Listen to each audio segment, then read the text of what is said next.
Kenapa orang yang jarang ngomong justru punya pengaruh besar? Halo brosis, gimana kabarnya hari ini? Kalau lagi happy, mantap. Kalau lagi down, juga nggak apa-apa. Karena di sini, kita bakal bahas topik yang buat nambah wawasan lo.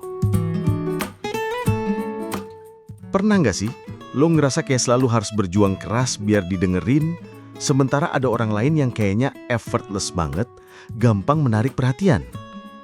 Tapi gimana kalau gue bilang, justru orang yang paling diam di ruangan seringkali punya kekuatan paling besar? Di dunia yang terus-terusan teriak minta perhatian, siapa sangka orang paling berpengaruh justru seringkali mereka yang gak banyak ngomong. Kita kan tumbuh dengan mindset bahwa sukses itu berarti harus rame, harus vokal, harus selalu tampil di depan. Padahal kenyataannya, pengaruh sejati justru sering lahir dari seni halus, mengamati dengan tenang, bukan sekedar bersuara keras. Pertama, siapa itu silent observers? Coba deh, ingat orang-orang pendiam di sekitar lo. Mereka bukan gak punya pendapat, tapi mereka lebih milih buat nyimpen dulu, merhatiin situasi, baru ngomong ketika waktunya tepat. Mereka bukan pasif, justru mereka aktif, tapi di dalam kepala. Mereka ngolah informasi, mereka nyambungin titik-titik yang sering kelewat sama orang yang terlalu rame. Orang kayak gini, gue sebut silent observers, pengamat diam. Mereka bukan spotlight hunter, tapi justru punya kekuatan unik yang bikin mereka seringkali jadi game changer di situasi penting. Kedua, kekuatan pendiam. 5 hal yang sering diremehkan. 1. Mereka mendengar lebih banyak. Orang rame sering pengen didengar, tapi orang pendiam, mereka justru lebih sering mendengar. Dan lo tahu apa artinya? Mereka dapat lebih banyak informasi, lebih banyak detail, lebih banyak sudut pandang. Itu kayak punya database raksasa di kepala yang bisa dipakai buat ambil keputusan lebih bijak. 2. Mereka bikin orang lain merasa didengerin.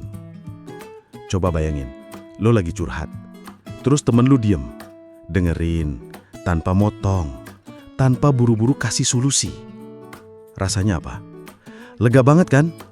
Nah, itu dia kekuatan orang pendiam.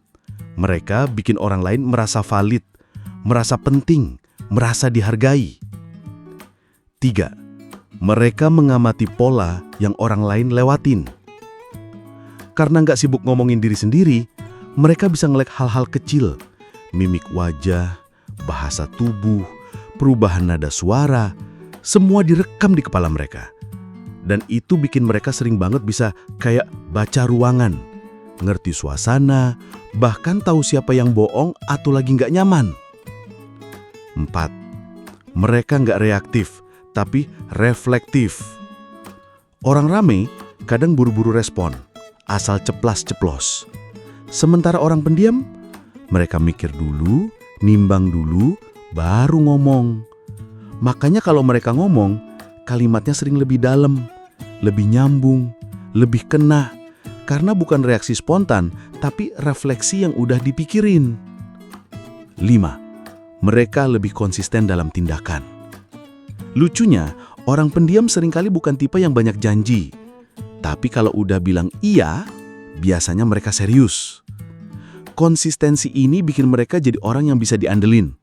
Walau nggak heboh, mereka kuat di tindakan nyata. Ketiga, mispersepsi tentang orang pendiam.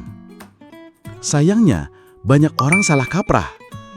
Orang pendiam sering dicap pemalu, gak percaya diri, gak punya pendapat, bahkan dianggap lemah. Padahal kenyataannya, banyak orang pendiam justru punya inner confidence yang gede banget. Bedanya, mereka nggak merasa perlu nunjukin ke semua orang setiap saat. Ada kalanya yang tenang justru lebih berani daripada yang rame. Karena keberanian sejati bukan soal seberapa keras lo ngomong, tapi seberapa teguh lo berdiri ketika lo percaya sesuatu itu benar. Keempat, contoh nyata. Quiet leaders.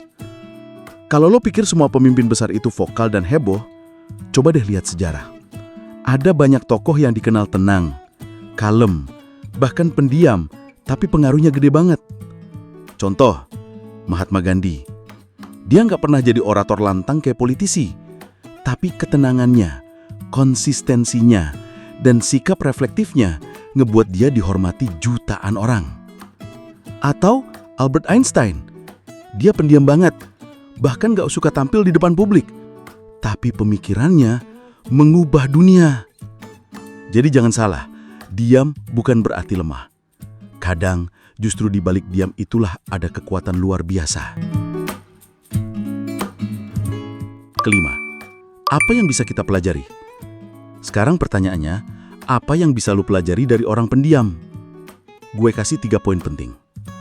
1. Belajar mendengar lebih dalam. Jangan cuma dengar buat bales, tapi dengerin buat bener-bener ngerti. 2. Refleksi sebelum reaksi. Ambil napas, pikir dulu, baru respon. 3. Hargai ketenangan. Lo nggak selalu harus ramai buat didengar. Kadang, justru ketenanganlah yang bikin orang lain respect sama lo. Kalau lo bisa ngejalanin 3 hal ini, bahkan lo yang ramai sekalipun bisa dapat kekuatan dari seni silent observation. Jadi brosis, jangan pernah remehin orang pendiam. Mereka bukan lemah, mereka bukan minder, dan mereka bukan gak punya suara. Mereka cuma milih momen yang tepat buat ngomong. Dan ketika itu terjadi, biasanya kata-katanya lebih dalam daripada 1000 teriakan kosong. Ingat, dunia ini gak selalu butuh orang yang teriak paling keras. Kadang, dunia justru butuh orang yang paling tenang buat bener-bener dengar, ngerti, dan ngasih solusi. Dan kalau lo termasuk orang pendiam, ingat satu hal. Lo gak perlu berubah jadi rame biar dianggap kuat. Karena mungkin justru ketenangan lo lah yang jadi superpower sejati.